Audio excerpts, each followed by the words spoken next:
तर नमस्कार मंडळी आणि शेतकरी बांधवांनो, तुमचं मी या माझ्या मराठी लर्न चॅनलवर मनापासून स्वागत करतो।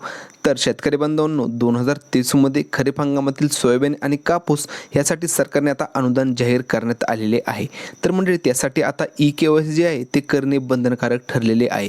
जर तुम्ही तुमची ई-केवायसी केली नाही तर तुम्हाला ह्या अनुदानापासून देखील वंचित राहावं लागेल। त्यासाठी आता ई-केवायसी जे आहे ते करणे खूप महत्त्वाचे ठरलेले आहे। तर मंडळी आता तुमची जी ई-केवायसी आहे तुम्ही घर बसल्या पूर्ण करू शकता। त्यासाठी मंडळी तुम्हाला कुठल्याही सीएससी सेंटरमध्ये जाण्याची गरज नाही किंवा कुठल्याही नजदीकच्या तुम्हाला कृषी केंद्रात जाण्याची गरज नाही। तुम्ही घर बसल्या तुमच्या मोबाईलद्वारे तुमची जी ई-केवायसी आहे ती 2 मिनिटात पूर्ण करू शकता। तेच तुम्हाला मी आजच्या व्हिडिओमध्ये सांगणार आहे। तर मंडळी तुम्ही जर आमच्या चॅनलवर नवीन आलात असाल तर चॅनलला सबस्क्राईब करून ठेवा। तुम्हाला असेच नवनवीन आणि माहितीपूर्ण व्हिडिओ आपल्या चॅनलवर भेटून जातील। चला तर मंडळी मग उशीर न करता आपल्या व्हिडिओला सुरू करूया। तर मंडळी सुरुवातीला तुम्ही तुमचा फोन उघडल्यानंतर मंडळी तुम्हाला तुमच्या फोनच्या कुठल्याही एका ब्राउझरमध्ये जायचं आहे। तर मंडळी आपण आपल्या क्रोम ब्राउझरमध्ये जाऊ। क्रोम ब्राउझरमध्ये गेल्यानंतर मंडळी तुम्हाला तिथं वर टाईप करायचं आहे SC ॲग्री महाडीबीटी असं तुम्हाला वर तिथं टाईप करायचं आहे। जसं की मंडळी तुम्ही पाहू शकता मी ते टाईप करून घेतला आहे SC ॲग्री महाडीबीटी असं टाईप करून तुम्हाला खाली सर्च देखील करून घ्यायचं आहे। तर मंडळी आपण सर्च केल्यानंतर पहिली जी आपल्याला मंडळी वर वेबसाईट दिसत आहे त्यावर आपल्याला क्लिक करून घ्यायचं आहे। क्लिक केल्यानंतर मंडळी आपल्याला वरती 2 ऑप्शन बघायला भेटतील। एक मंडळी लॉग इन आणि खाली मंडळी आपल्याला डिस्टर्बन्स स्टेटस म्हणजे मंडळी आपल्याला लॉग इनवर जायचं नाही, आपल्याला खाली डिस्टर्बन्स स्टेटस आहे त्यावर मंडळी आपल्याला क्लिक करून घ्यायचं आहे। क्लिक केल्यानंतर मंडळी आपल्याला तिथं इंटर युअर आधार नंबर आणि खाली तुमचा कॅप्चा टाकायचा आहे। तर मंडळी आपला इंटर युअर आधार नंबरमध्ये आपला मंडळी आपला जो आधार नंबर आहे तो आपल्याला तिथे टाकून घ्यायचा आहे।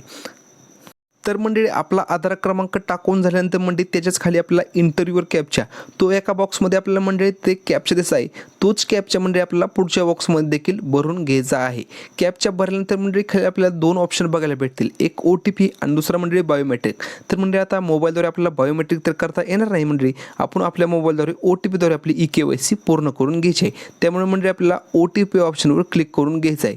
तर मंडळी OTP ऑप्शनवर मंडळी आपण क्लिक केल्यानंतर मंडळी आपल्याला त्याच खाली मंडळी आपल्या आधार कार्ड नंबरला जो आपला मोबाईल नंबर लिंक आहे त्यावर मंडळी एक 6 अंकी OTP जाईल, तो OTP आपल्याला मंडळी पुढे भरून घ्यायचा आहे।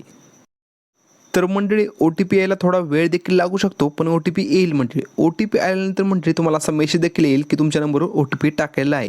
तोच OTP मंडळी आपल्याला इंटरव्ह्यूवर OTP खाली एक ऑप्शन दिसत आहे त्यावर मंडळी आपला जो OTP आहे तो देखील भरून घ्यायचा आहे। OTP टाकल्यानंतर मंडळी आपल्याला खाली एक ऑप्शन बघायला भेटत आहे गेट डाटा। त्या OTP टाकल्यानंतर म्हणजे आपल्याला खाली आपल्या गेट डाटा या ऑप्शनवर क्लिक करून घ्यायचं आहे। त्यावर म्हणजे तुम्ही पाहू शकता आपला एक मेसेज आला आहे युअर OTPचं व्हेरिफिकेशन। OTP व्हेरिफिकेशन म्हणजे तुमची मंडळी KYC आहे ते पूर्ण झालेली आहे, त्याची आपल्याला पावती देखील अशा प्रकारे बघायला भेटेल। अशा प्रकारे तुमची ई-केवायसी झालेली पूर्णपणे माहिती, तुमचं नाव, तुमचा आधार नंबर, तुमचं डेट ऑफ बर्थ, तुमचं आधार कार्डची डिटेल, त्याचबरोबर म्हणजे तुम्ही तुमची ई-केवायसी कधी पूर्ण केली आहे ती देखील तुम्हाला खाली पूर्णपणे माहिती इथं देखील बघायला भेटेल।